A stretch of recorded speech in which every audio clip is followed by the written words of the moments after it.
How can the ego be surrendered to God? So, all right, so first is to become acquainted. What is the ego? It's the persistence of the animal instinct, but now elaborated through mind, the intellect, and given authenticity by the mutual agreement of society.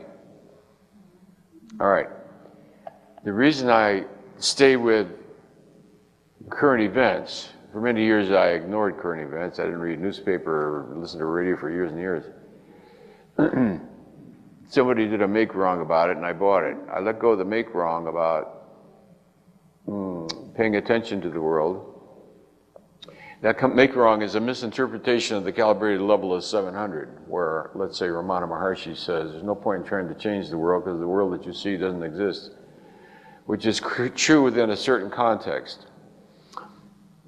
Within another context, the world is the drama of the ego. I find it fascinating because what you see is every ego mechanism played out on a grand stage. So if you want to understand your ego, what you try to do is comprehend what goes on in the world and see it in terms of the ego, and you then understand yourself. And you understand the fallacy of the many positions that pertain and are popularized in society. You see right through the fallacy in a way that is expressible through languaging. From the nonlinear domain, you see the idiocy of it. You don't see it as idiocy, but you see beyond it, but you can't explain it. So it takes years to learn how to read language things in a fluent way to explain that which is obvious so that it makes sense to the intellect. So being a student of the world then, you're really a student of the ego. So letting go, wanting to change it in the world, comes about as a willingness to letting it go within yourself and vice versa.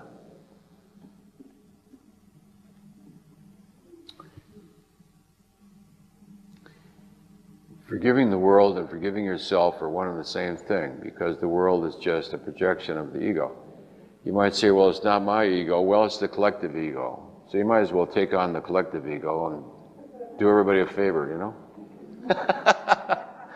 Well, the people haven't gotten around to surrender their ego, you surrender it for them.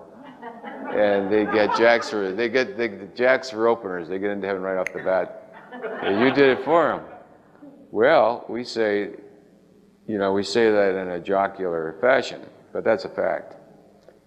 That every step you take forward spiritually benefits all of mankind. One person that you forgive already affects the consciousness level of all of mankind.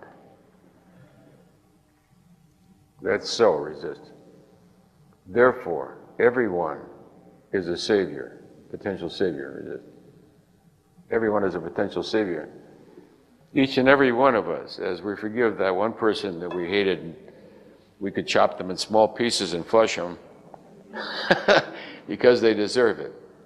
You can't pretend they didn't deserve it, and you can't pretend they didn't do it. It's a fact they did, and they probably do deserve it. But despite that, you still forgive them. That's where the jump is. All right, so that comes out of the willingness. The intention, then, to make these moves comes about from, first of all, it comes about through the heart. I usually don't talk about the heart because it makes the lecture very short. Yeah. And you bring up the heart, goodbye. I sit on the heart. I also have to sit on the mind. But the mind is easier to sit on than the heart. But to keep the mind functioning in languaging comprehensible to the world took a great deal of effort. Took me many years.